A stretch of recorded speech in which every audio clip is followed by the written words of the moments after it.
And welcome to the sort of an annual presentation by the septic folks for LCRA. And we're happy that everybody was be able to attend today. And I am really, really excited to see everybody's face here. So hopefully this will be a very entertaining and also informative presentation. Today we have William Dildine, who is a supervisor for the OSSF program for LCRA. And without a whole lot more, you want to say something too? Just make sure that you signed in with your email address, because I'm going to be emailing William's presentation to each one of you. And if you have a question during this workshop, if you'll raise your hand, Suzanne and I are going to bring microphones over. The acoustics is not that great when we have a lot of people in here, and we want to make sure everyone hears all the questions. So that's it. And it is being, it's Facebook Live also, so some people who know that are able to look at the presentation. So William, the floor is yours.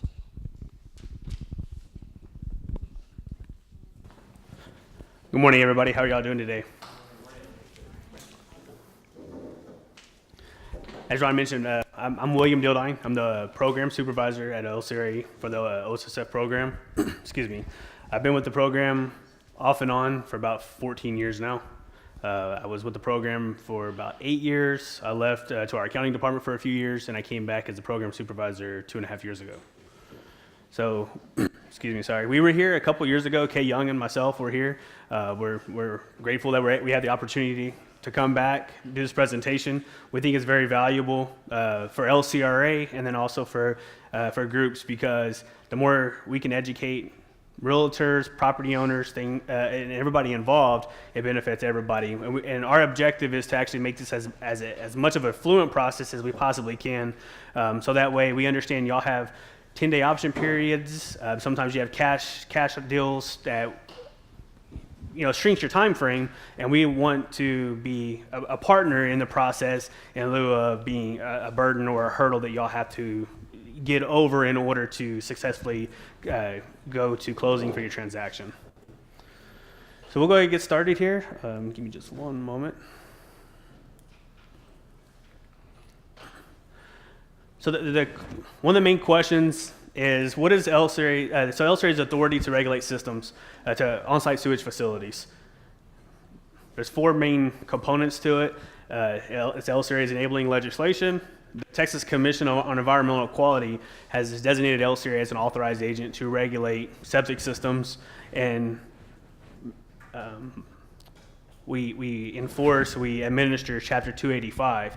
Within Chapter 285, an authorized agent, such as LCRA, Burnett County, Landow County, Travis County, you can also have more stringent rules, but you cannot be less stringent than the minimum standards across the state.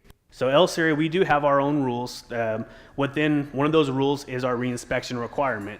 That reinspection requirement consists of any time a property changes ownership within our jurisdiction, it's required to have a reinspection by LCRA. LCRA doesn't do any of the preparation work, but an LCRA inspector must perform the actual inspection. And then LCRA's mission. And LCRA's mission, we want to protect water quality.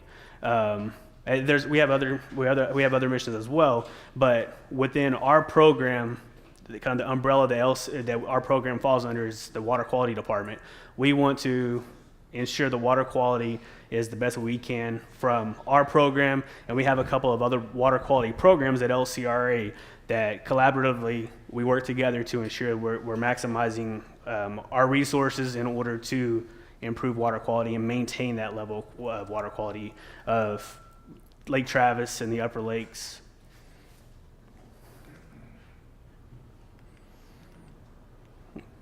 Sorry. So where is LCRA's jurisdiction? LCRA regulates septic systems within 2,000 feet of Lake Travis and within 2,200 feet of the Upper Lakes, and the lakes above Lake Travis. The difference on that, a lot of times folks will say, well, is it 2,000 or 2,200 feet? And there's the difference is because on the lakes above Travis, the first 200 feet from the lake is what we call the restrictive zone. And there's more stringent requirements when you're within that restrictive zone. So on the lakes above Travis, that first 200 feet is a restrictive zone. And on Lake Travis, the restrictive zone is actually below the 691. And then we also have a memorandum of understandings with these cities: Lakeway, Jonestown, Briarcliff, Valente, Lago Vista, and Granite Shoals. So as these cities, they annex more property, additional properties into city limits, LCRA's jurisdiction continues to grow.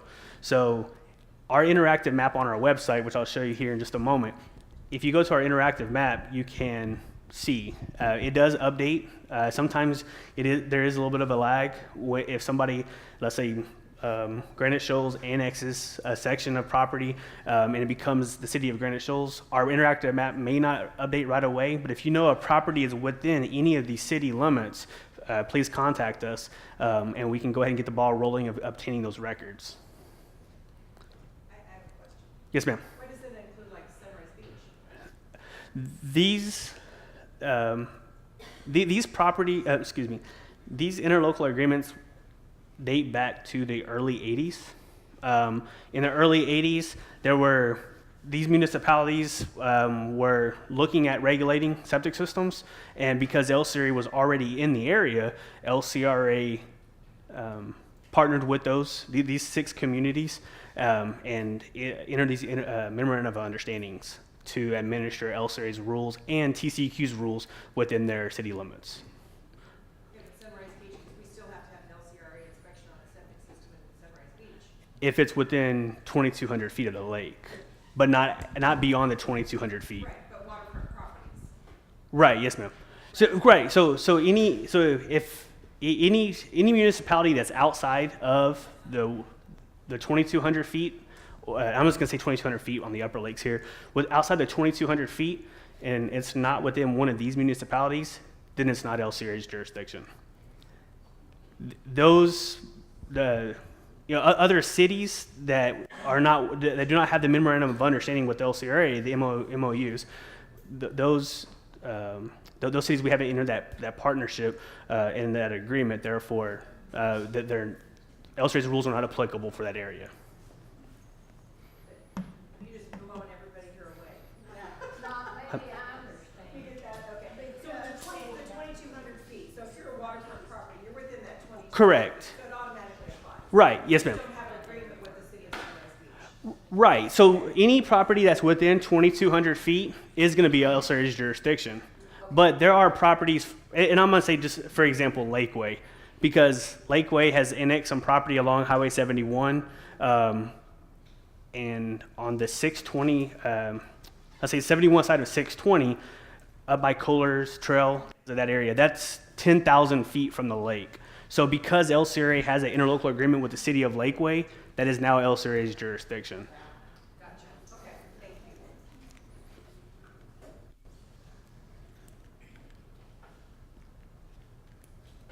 you. So where to find information? This is the short URL for our OSSF program. Is if you go to lcra.org/OSSF, if you type that in, the URL will automatically populate a very long website, but that's you just type that in and it'll automatically go to our website. You can also contact our main line. This is an automated line. LCRA, approximately 3.5-4 years ago, the OSSF program went to an automated line in order to try to help manage the influx of calls and emails and questions. So when you call that line, there's 4 prompts. There's one prompt for general information if you're requesting checklists and diagrams for a reinspection. There's a prompt for technical questions if you have technical questions such as, hey, we want to know how big of a house this system is okay for. There's a 2-bedroom there, but the buyers want to put a 4-bedroom. You can call our technical line, leave a message, and then that allows one of the technical folks to research the file and be able to contact you back with the answer. So the more information that you can provide when you call the automated line, or even sending us an email, the more information you can give us on the front end, we're able to hopefully answer your question in a quicker fashion. Or you can also email us at ossf@lcra.org. The email and the general mailbox, general phone mailbox, sorry. When you contact us, what happens is it allows us to process inquiries in the order we get them. So that way, if we get 20, let's say for example, I'm the one monitoring the mailbox, I get it, and I can delegate that work out to whomever, if it's technical, general questions, or whatever. So if you follow this process, it allows us to be able to get those inquiries out, answers to your inquiries out quicker.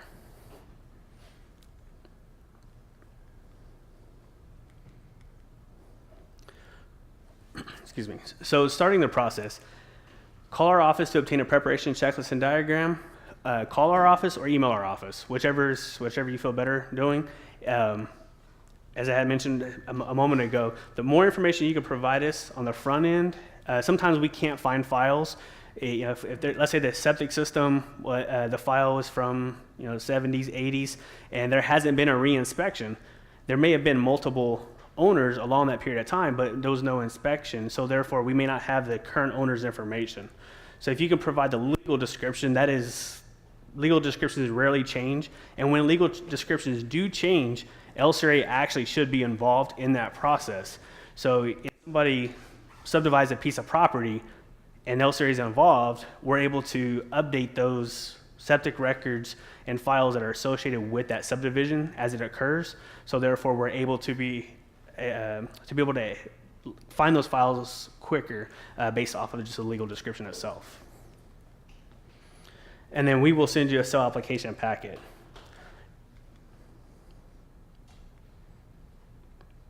So these are the items that a cell application packet consists of. The LCRA preparation checklist. And if you go to our website, we have a generic, just blank form that's on our website. That form is just for information purposes because every site, every system is going to be different. The scope of the inspection is dictated by when the system was installed, the components of the system, and the last time LCRA did an inspection at the property. So every site's just a little bit different. And then the diagram of the septic system. I kind of giggle a little bit because sometimes the diagrams are not the best, and we understand that, we know that. There are some diagrams that you have to flip them over, look at the light, and kind of transpose it, and then it's like, oh, there it is. There's the tank. We also have the checklist of the required documents for submittal. That checklist of those required documents, they change depending upon if the system is in current ownership. If it's in, let's say, an LLC or a trust, we require signature authority for that entity. And the reason that we require that is so that way we make sure that whoever's signing that request for inspection does have authority to request an actual LCRA inspection. One question that we get a lot is a property is in foreclosure. The foreclosure company is not going to sign that application. So what do we do? The listing, so a few years ago, LCRA said, okay, we understand that that's a huge hurdle. So what we do is we say the listing agent can sign the request for inspection and sign the Form 1100 to put it in the bank's name. But we need a copy of the listing agreement between the bank and the listing agent. And we did that in order to try to speed up the process for all the realtors and not make it so cumbersome as the process. But we also want to just make sure our records are updated. And if you have questions about who can sign, feel free to give us a call. So that way you can get that information submitted on the first attempt. I have. Yes, ma'am. One of the things that would be helpful, and I've often wondered, is when you send out this information, knowing what the house is rated for, how many bedrooms and how many square feet the house is rated for. Is there, I always ask for that information when I request this, but I've often wondered why it's not just automatic. Sometimes the information is not readily available. Sometimes, sometimes you have to do research on it. So in order to try to get the information out quickly, we don't research all the finite details of the file. So that way we can get you the information so you can start the process. And then that's why we had that 2-day processing time, because when we get the application, we have to research the file some, determine Um, for example, I'll use one example. Let's say that the system is okay for a 2-bedroom, but now it's a 3-bedroom. There are some instances where the house can be retrofitted and be okay for and the system be approved for 3 bedrooms. So all of that information is evaluated during that 2-day processing time. So that's why sometimes we don't provide that information on the front end, just because there's so many small details that it's not an easy way to. I mean, we're not easily able to get that information and provide it, and then that also creates a delay of getting you the information that you're looking for if we do that on every file. Yes, sir. Many times when I put in to get a checklist, Yes, sir. I'll get back the facts of the information of all that, plus I'll get an email of all that. That looks like your folks are doing double deal there. If they send me a fax of the same thing, they email me. When you're requesting it, are you requesting it by email or fax? Or if we're getting the request in, sometimes what'll happen is, in order to, we want to mitigate the risk of you not getting the proper documentation. So sometimes we will fax it and email it. If, for example, if you call and say, you talk to me and say, hey, there's 3 of us that are involved, excuse me, in the process, we'll try to loop everybody in just to make sure everybody has the information, because we don't want to assume that the fax went through, and so we'll send it as if we have that as well. I prefer the email. Okay. Well, I'll pass that along to the team as well. That and if you do send over a fax, a request, or even email, if you have a preferred method, if you'll just indicate that on the request, then that way the person who's fulfilling that request can just follow your request there. And then we have the blank floor plan sheet that we also, I'm sorry. So these are the documents. The 1139 is the reinspection application. The 1100 is if it's not in current ownership. And then the blank floor plan sheet, you don't have to use a blank floor plan sheet. The reason we have that is a lot of times floor plans are just hand drawn. So if you put it on our sheet, because we have a signature line, if you don't use our sheet, a lot of times we'll just ask you if you could just sign whatever document that you provide. Sorry, I keep going backward there. So this is the preparation checklist, and it's an embedded file, so it's not going to pop up for me here, but I don't think that's going to. Oh, I'll kind of talk just a couple points. It's not going to blow up here for us, but we partition each variable for the components of the system within each section, within the respective sections of the preparation checklist. So the main 2 sections is the middle of the page and then the bottom of the page. A lot of times we have to write hand notes because, as I said, every site's a little bit different. However, the middle section is regarding the septic tank or the pump tank, and the bottom is the drain field.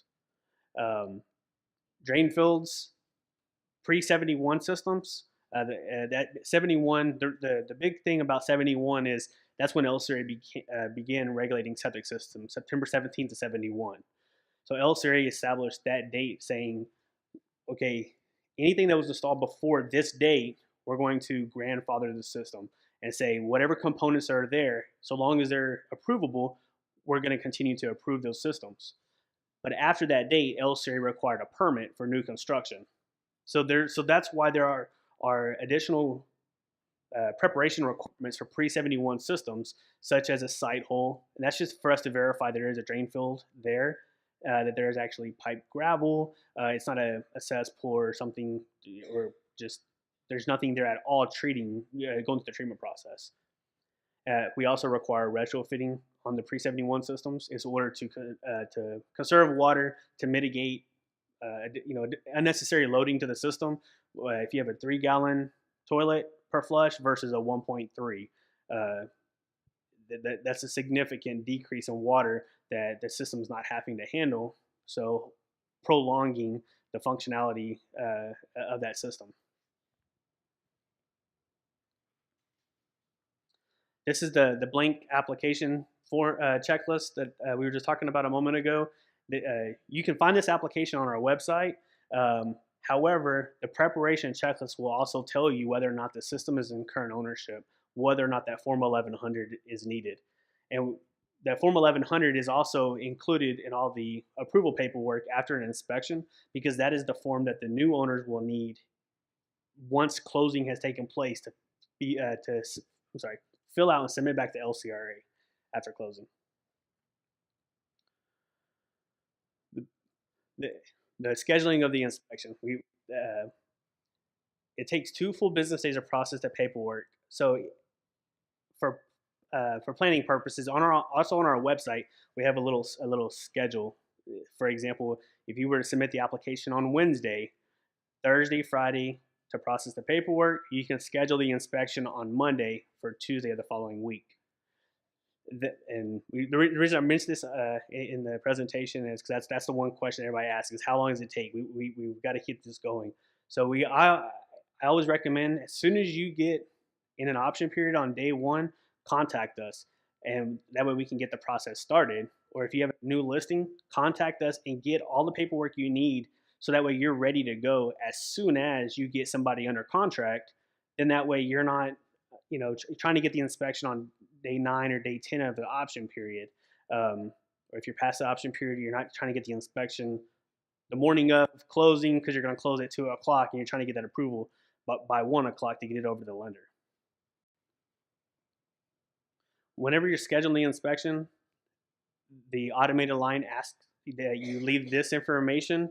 And the reason it's imperative that we have this information when you call in the inspection, which is the LCRA application number, the contact person's name and number, the address of the property, subdivision, and very important, gate code. Because if we get an inspection request and you don't provide the application number or the address, we may not be able, we may not find that there's a pending application out there. And then we're trying to circle back, trying to contact the point of contact, and if they're not available, you run the risk of us not being able to do the inspection that following day.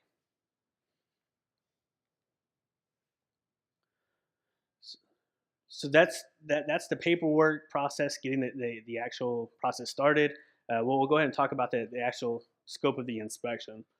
So the tank inspection process, that's that middle section we talked about in the preparation checklist.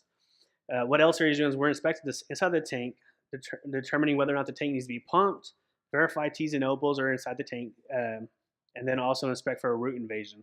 That's a problem on tanks that we see. If you get a root invasion, sometimes that can hinder the proper functionality of the tank, but also it can also pop up the lids. So on top of the tank, therefore the tank's no longer watertight, and then it can also pull up. It can invade and pull apart the connecting pipes to the tank, and when that happens, the tank's not holding water, and the water's not actually getting to the tank itself.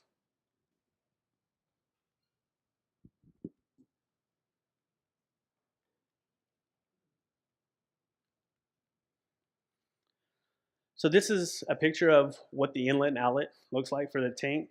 So when we talk about uncover the inlet and outlet, it's the actual connections to the tank on both sides. So it's where the pipe comes into the tank. This is 2 tanks in sequence here, but where the pipe comes into the tank, we need to be able to get our hand all the way under the pipe to verify it's watertight and there's no cracks or leaking connections there.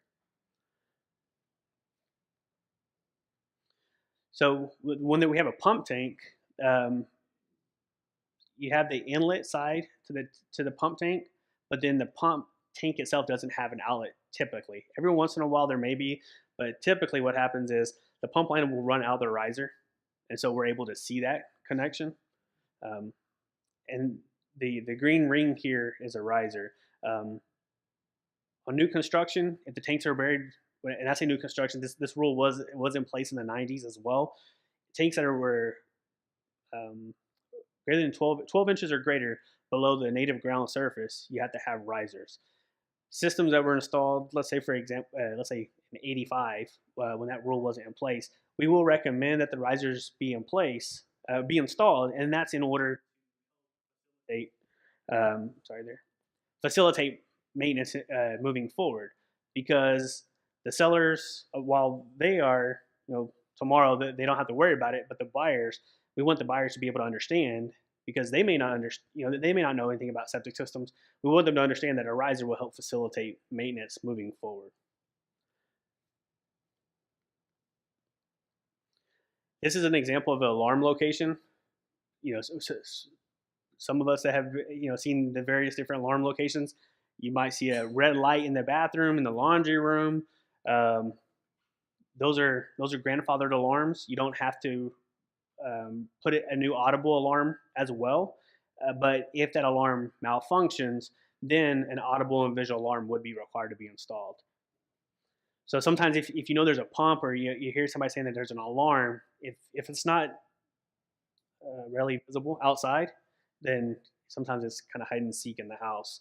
But the most common locations that we see them is in bathrooms and in laundry rooms. This is an example of a mechanical alarm. And what it is it's actually this PVC pipe here. On the bottom of that pipe, there's some styrofoam. And as the water level in the tank rises, this stick just rises. There are still a few of these alarms out there. And they're grandfathered in. You don't have to replace them. So long as they're properly functioning, then LCRA doesn't require you to replace it.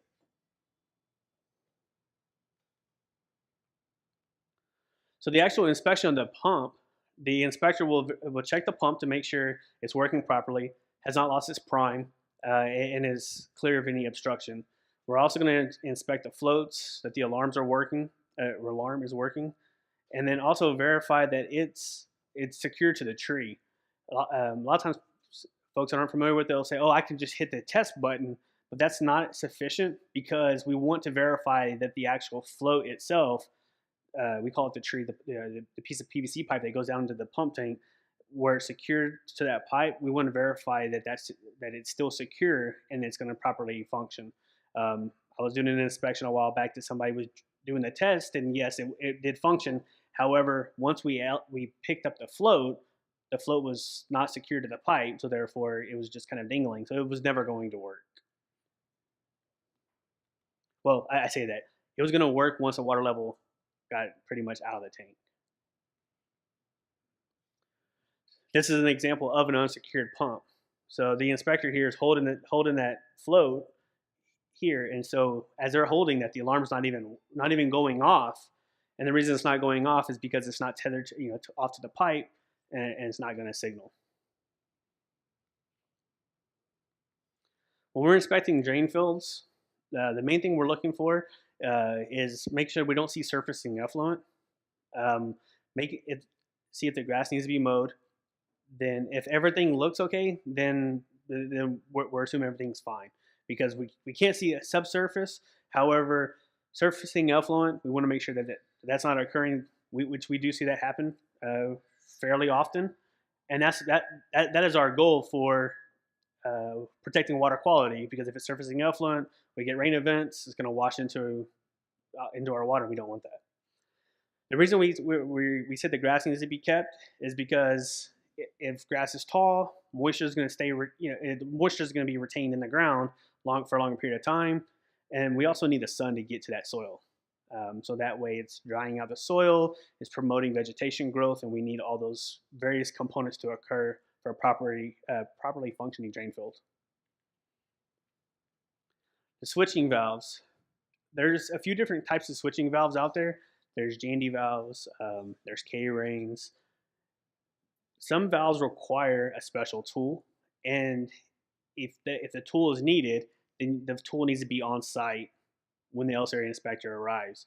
And the reason, and we get the question, well, don't you carry a tool in order to verify this? The reason that we want to make sure that tool's there is that way when we leave, we know that there's still a tool there for the buyer or the new owner that's coming in. Because if they don't have that tool, then they're not gonna have the right resources they need to make sure that system is going to continue to properly function.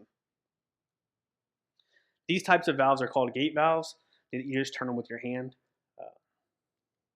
So here's a Jandy valve. This type of valve as well, you just turn it with your hand. Sometimes what will happen, if we've seen, and this is a weatherproof protected box around it. We want to make sure that rain, the elements are not hitting this, because if it for example, corrodes this pipe and breaks, now that valve's not going to work. So therefore, the owner is only actually getting half of their drain filled if they're not switching that valve. We also walk around the property, and what we're looking at for when we walk around the property is we're looking for cases such as this, a discharge pipe. We want to make sure that somebody didn't do an addition to the house, and there's a pipe just discharging on the ground from a toilet or whatever it may be.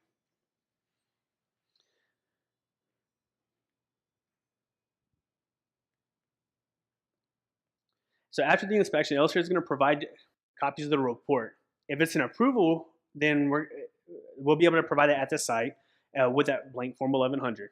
If it's disapproved, one of the main things that we're looking at is, as we talked about a moment ago, is if the tanks need to be pumped.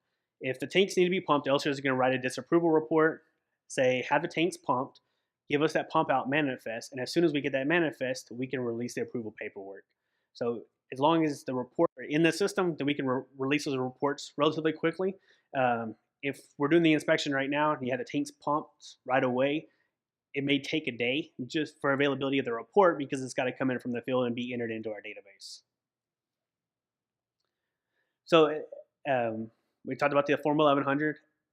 You submit that to LCRA after the closing. And the reason we ask that you submit it after closing is so that way we don't have bad data in our system.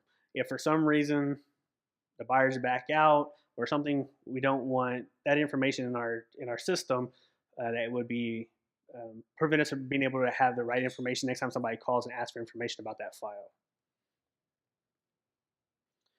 We also talked about, I mentioned about the pumping. There are other times that we fail a system, depending upon the reasons that we fail, that we issue a disapproval for that septic system.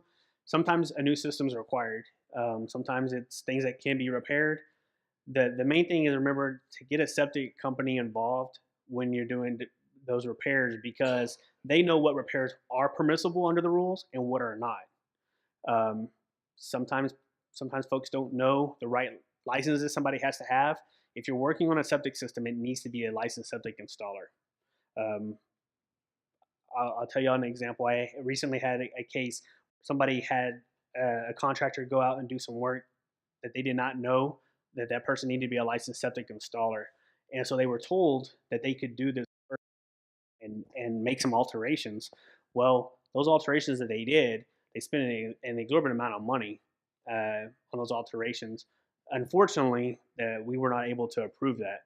So they spent upwards of $20,000+ for some alterations. I mean, they did some alterations to the house, added some sewer lines, added a lift station pump, things of that nature. So I mean, it was a fairly large project. However, we were not able to approve it because they were altering the system in its entirety.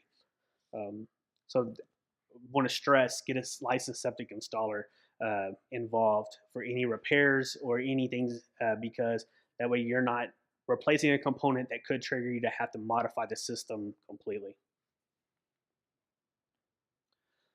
So some of the frequently asked questions is when is an inspection required? The re-inspection is required anytime a property changes ownership. A lot of times we see that the property may have changed ownership once, 2, 3 times in the past. There is no back date. We're not going to go back and say, well, it should have been done 3 times, so we're going to charge extra fees or anything like that. That's not the case. If we're doing it right now, the past is whatever took place, it is what it is. But let's go ahead and move forward from today. We'll have one inspection, and if everything's okay, then we'll issue that approval. Is a private inspection sufficient for the LCRA inspection? LCRA inspector does have to perform the actual inspection. You can have a private inspection if you'd like, but that will not be sufficient for the LCRA inspection. The private inspection sometimes they are more. The scope of their inspection is in greater depth sometimes because LCRA's reinspection requirements are based off of what the rules allow. And I say the rules, LCRA's rules. Because we talked about earlier about the scope of our inspection is based off of the last time LCRA was there, the actual components. An example of that would be if LCRA did an inspection, a full inspection 2 years ago, where we saw the connections and we also looked inside the tank. our rules don't allow us to require you to show us those connections or look inside the tank. If you want us to look inside the tank, we have no problem with that. We'd be happy to do that, but we cannot require it. Whereas, for example, our private inspection, they are going to look inside that. So just wanted to give you that information that sometimes the private inspections are more detailed, just because it's based off the rules. Who pays for and coordinates the inspection? This is between the two parties, buyer seller. The fee can be paid by whomever. The preparation work can be done by whomever. LCRA does not get involved in regards to who pays. As long as the paperwork, the application comes in the seller's name and the fee's been paid, then we'll move forward with the actual inspection itself. Does the tank have to be pumped prior to the inspection? No. We actually want the tank to be full of water. Now, if you have the tank pumped, you can do that before the inspection, but it's got to be filled back up with water, and it's got to sit for 24 hours before LCRA comes and does the inspection. And the reason that we want the tank full of water, we don't run cameras into the tank, things of that nature. We don't crawl into the tank. We look at the tank and see the water level at operating level of the tank. As long as we see the water at that operating level, then we assess the tank right then and say it appears that it's holding water. There's no malfunctions. If we come out and let's say the tank was pumped yesterday and the tank is only half full of water, we draw the assumption that the tank is not holding water and there's something wrong. And it may be because the tank was pumped and there hasn't been that much water used. So you can keep it full as it is today, or have it pumped. But the main thing is just remember it's got to be filled back up with water and it's got to sit there for 24 hours. And I mentioned this earlier about how to navigate the inspection process if the property is a foreclosure. If you have any questions about that, a lot of times people will say, hey, here's the documents. This is what I have. Is this sufficient? And if the person you submit it to is not sure, they'll kick it over and have me take a look at it. And we'll be able to say, yes, this is sufficient, or no, we might need additional information from the listing company. Question. Yes, sir. That first question, when is the inspection required? If you have a buyer and a seller just buy the house themselves, buy and sell the house themselves, Yes, sir. and they don't have any kind of inspection done, you go and find them, or you find out, or what happens? So did everybody hear the question? So we don't find folks. What happens is, let's say for example, you sold me a house and I didn't have an LCRA inspection. Well, LCRA happens to get a call on my property, or LCRA is auditing their files and they see that I didn't have an inspection. I don't have an approval for use of that septic system. They'll send me a letter and tell me I've got 30 days to initiate the process. As long as I comply, then we'll have the inspection and get everything squared away. If I don't follow the letter, they'll issue me another notice of violation and tell me I've got 20 days. And then it just starts the process. LCRA's objective is to work collaboratively with everyone. So we just send you a notice and say you need to have an inspection, so that way we can make sure that system's properly functioning. If it doesn't, if we don't get compliance, then we can start the enforcement process. But that is always our last option. We try very, very hard not to have to do the enforcement process. Does the title company inform you that there's a sale? No, sir. We're not informed when properties are sold, nor is the appraisal district. We don't get any notices from the appraisal districts. It's just we do an audit of a file, or if we get a call or a complaint or something on our file. Sometimes we'll get a complaint on property 1. Well, as we're researching that complaint details, we may research 10 properties around it, so that may trigger a reinspection for up to those 10 properties all collectively. Yes, sir. Does anybody have any questions? I didn't quite hear the end of that. What can LCRA do as far as enforcement? Well, like I said, our goal is not to. Our goal is to work with everybody. But if somebody just blatantly does not comply with the rules, LCRA could take someone to court and start that process. And that process would fall under TCQ's rules for enforcement. But we could take somebody. LCRA doesn't issue fines. The court is the actual issuer of those fines. Those fines, it's a Class C misdemeanor. So you could be fined anywhere from $50 to $500 a day. And each day that you don't have an inspection and you're using that system could be a separate violation and offense. But however, like I said, that's always our last resort.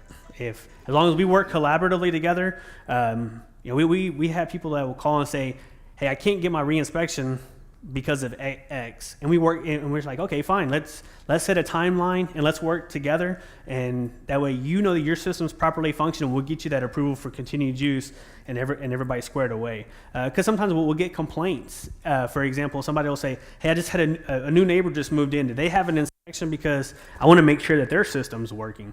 So by us doing those inspections, we're able to say, yes, we were actually out there on June 1st, and that system was properly functioning, and puts everybody kind of at ease, knowing that everybody's systems are working, in the neighborhood.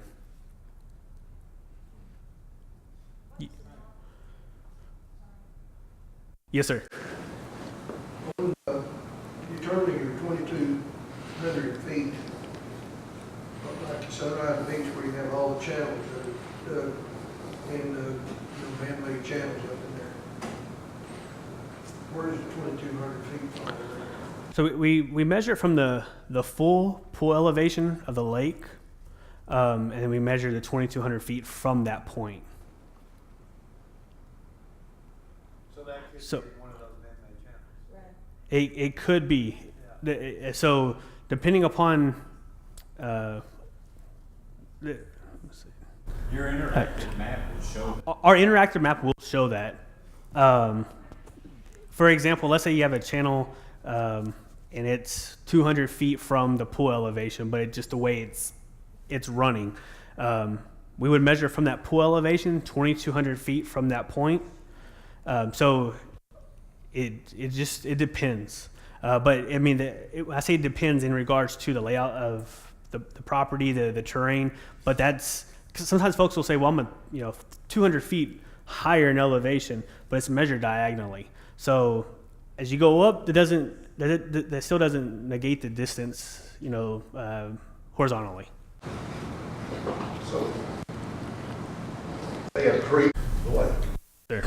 That 2,000 feet still holds true. If you live on that creek, that's over 200 or 2,000 feet away from the lake. You see what I mean? You're saying if you were, I live on a creek that Yes, sir. goes into Lake McKinnon, and that house is more than 2,200 feet away from the lake. yes, sir. Is that something that needs to be inspected by LCRA? If it's greater than 2,200 feet from the full pool elevation of Buchanan, then it would not.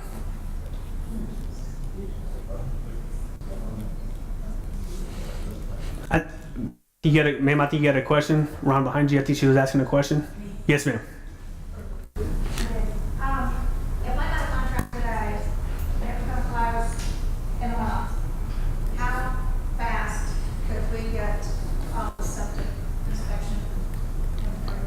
How fast could we get to the system? Okay, so the question is if you get a listing contract today, it's scheduled to close in a month. How fast and the timeline. The reinspection itself is good for 6 months. So the LCRA inspection, if you have the inspection today, it would be good for 6 months from today. You can start the process at any time that you would like. One thing I recommend is if you get a new listing, go ahead and contact LCRA, get all the necessary paperwork on the front end so you have the paperwork ready. So let's say you got a listing today, you got all the paperwork today, and then now you got everything ready. You can submit the paperwork to LCRA. You can go ahead and submit the paperwork and have everything ready, and then have your 2-day option period go by. So then that way, you get let's say you get a contract. I'm sorry, you get an interest buyer next Monday, and they say, you know what, we're going to close in 10 days. Let's say it's cash. We were talking about a cash a while ago. Well, if you have the paperwork submitted now, you can go ahead and say the processing time has already taken place. You can call us tomorrow, have us out there on Monday, do the inspection, and then you're still going to get your inspection within that 5-day window. So I'll tell people, just submit your paperwork early. Let us go ahead and process it, and then you're going to be way ahead of the curve. Sometimes you'll have buyers that'll back out, and you have 6 months. That inspection is good for 6 months. Sometimes if it's 6 months and 5 days, if you call me and say, or you call us and say, hey, it's going to be 5 days over 6 months. We can work with that. If it's going to be 2 months longer, we won't grant an extension that long, just because we want to make sure that we're kind of having a baseline to work from. But if it's a few days over 6 months, call us. We can work with that. Does that answer your question, ma'am? Yes, ma'am. Ma'am, I think you had a question too? You just answered it. Okay. Yes, sir. On the alarm systems, are they only required when if you have an actual pump, or is alarm systems now being required on all systems? Alarms are when you have a pump. Only when you have. When you have a now there's also alarms for holding tanks. Holding tanks are not very common. There are a few out there. Holding tanks are only permitted whenever there's no other options for a septic tank. A septic system, which is a tank and a drain. So sometimes there are holding tanks, and holding tanks require them because there's no pump, but it's to monitor the level within that tank. But if you have a pump, there's got to be an alarm. But if there's not a pump, there's not an alarm. Yes, ma'am. We get a new listing and do a direct records request release or whatever from LCRA. Is it okay to use their diagram? Or do we have to always complete a new diagram? Oh, you talking about the floor plan? Yes. You can reuse it. We will ask you to just update it with today's date, but you can use the old floor plan in the file. We have people that will do that a lot of times, but we just ask that you just update the date for the date that you're submitting it. Speaking of floor plans, I had a house where the floor plan, we actually submitted the floor plan from the builder. It was 2,495 square feet. The county had it recorded as 2,500 square feet, or 2,504, something like that. And we almost got a non-approval because of the over 2,500 square feet. So who's the authority there? So did everybody hear the question? So and that's a good point. Whenever you submit a floor plan, if we see that there's a difference in the square footage, we're gonna have to, we're gonna ask you to address that. So if the county says the property is at 2,600 square feet, and I'm just gonna use a whole number, it's 100 over. If it says it's 2,600 square feet, however, either you have existing data that substantiates that it's less than 2,500, or if you don't, if you go and have somebody measure the living space inside the residence and show that it is under 2,500 square feet, we'll use that information. So we notice a lot of times for listing, you have the data to go pull from the appraisal district that says 2,600. However, if that puts you over that threshold, that could be a problem. So just be aware of that. But the recourse to that is if you have, in that instance from the builder, you had something that substantiates the living space is in fact less than 2,500, and we accept that. Going to elaborate on that a little bit. LCRA will accept the interior dimensions of the house, whereas on an appraisal or the county works the exterior dimensions. Right. So I've had them sometimes where they were very close, and so we went in and measured all of the interior space and then got that down to where it fit within their guidelines. Yeah, because in that instance, the rules say less than 2,500 square feet, for example, in a system sizing. So if you submit something that says it's 2,504, 2,501, if it's over 2,500 square feet, the rule says it. Sometimes folks will say, well, we're talking about 1 square foot over. I know, but where do we draw that line, right? If we say, well, then 2, then 5, then 20. So for the original sizing, we say if it's over 2,500, it needs to be sized for a 4-bedroom equivalent, which allows, they need to go up to 3,500 square feet. So although it may seem like a minute number, 1 square footage is still 1 square footage over the minimum requirements for a 3-bedroom, or in this case, a 3-bedroom. If the tank is rated for over 2,500, but maybe the drain field wasn't, does that just, is there a chart somewhere that says what the footage is for drain fields per tank size or house size? So there's not a chart specifically for drain fields. There is a chart for septic tanks.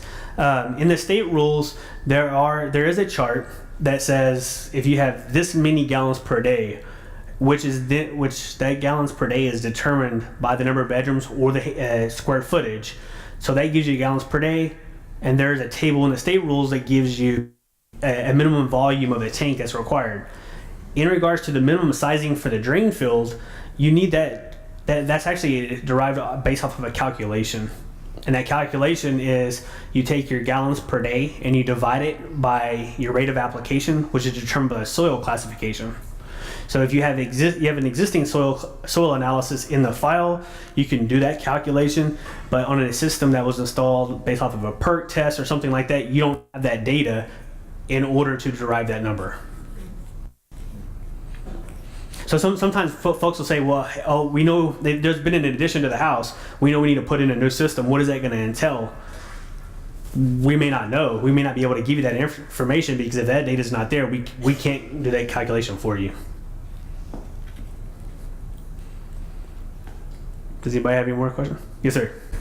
This is an odd question, but I had one where half-acre lot and that 2,200 feet falls right through that half acre. Okay. So on one side of the lot is within the 2,200 square feet, and the other half is not. Right. So can I put the septic system in not have LCRA go through it all, put the septic outside of that? If the septic system, yes, sir. So the question is LCRA's jurisdiction splits a lot in half. Who's the permitting agency? It's where the septic system is going to be. If the septic system is outside of our jurisdiction, then we're not the regulatory agency. If the house is not, but the septic is, then we would be the regulatory agency, the permitting agency for the septic system. Will you say that again? Because I have a house. Yes, ma'am. So if the septic system itself is outside of the LCRA's jurisdiction, then we would not be the permitting agency. Right. If the house is in our jurisdiction, but the septic's not, then the county or the city would issue the permit. If the house is not in, but the septic is, then we would issue the permit because the septic system is within our jurisdiction. When it's on the line, it's always LCRA. So there have been a few instances where it's been questionable. If there's an existing system there, if there's an existing system there and LCRA was a permitting agency, then we've already got the files. It's just going to stay ours. There are some instances where LCRA said, we're going to take this whole neighborhood, and it's because maybe there's 3 lots that were split in half, something like that. Then LCRA was predetermined years ago that LCRA would be the permitting agency. But by general rule of thumb, that's the practice on a lot. And if you have any questions, you can give me a call directly, and then I can do some research. Because sometimes it's literally a matter of feet. And if that's the case, then we actually go back and pull the old plats from when LCRA created the program, and then look for any indication of what LCRA had determined back then to make sure we're not contradicting something. But the general rule of thumb is if it's the system's in our jurisdiction, then we will issue the permit. If it's outside, it would be the city or county. Yes, ma'am. Yes, ma'am. Well, but I can give you my direct line. If you want my direct line, I'll give you my direct line. You want my direct line? I can give you my direct line right now if you want it. Well, you're giving this for all of them. Right. No. I'll give you my direct line. I'll make sure whoever wants it. It's 512-578-2709.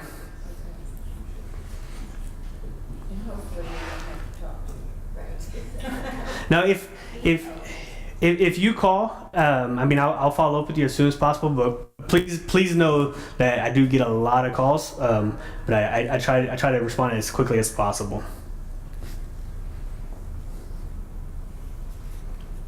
Yes, ma'am.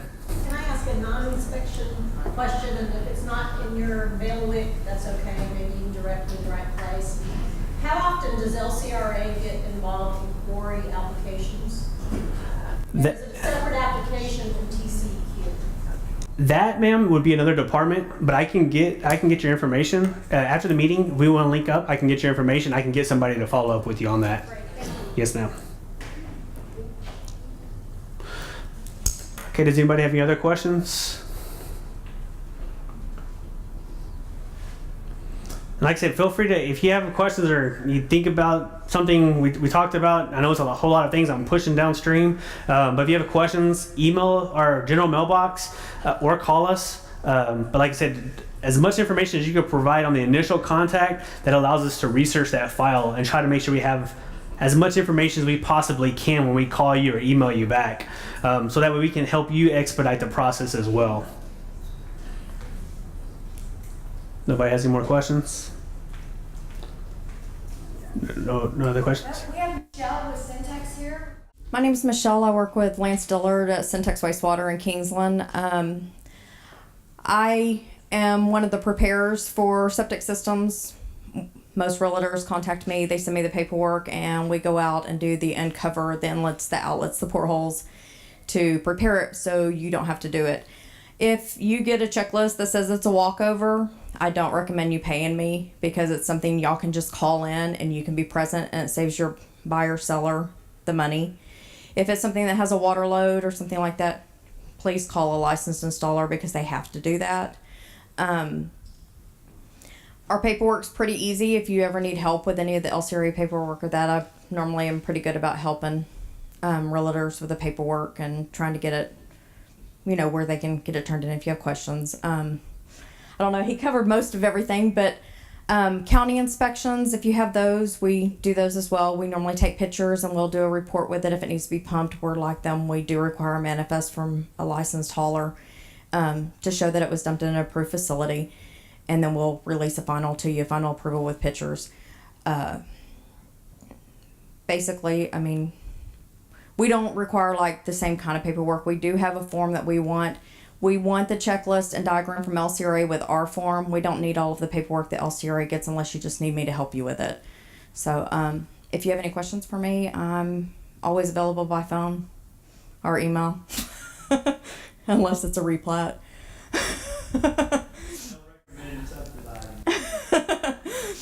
But anyway, I think William pretty much covered everything for you, but I'm here to help y'all anytime y'all need it.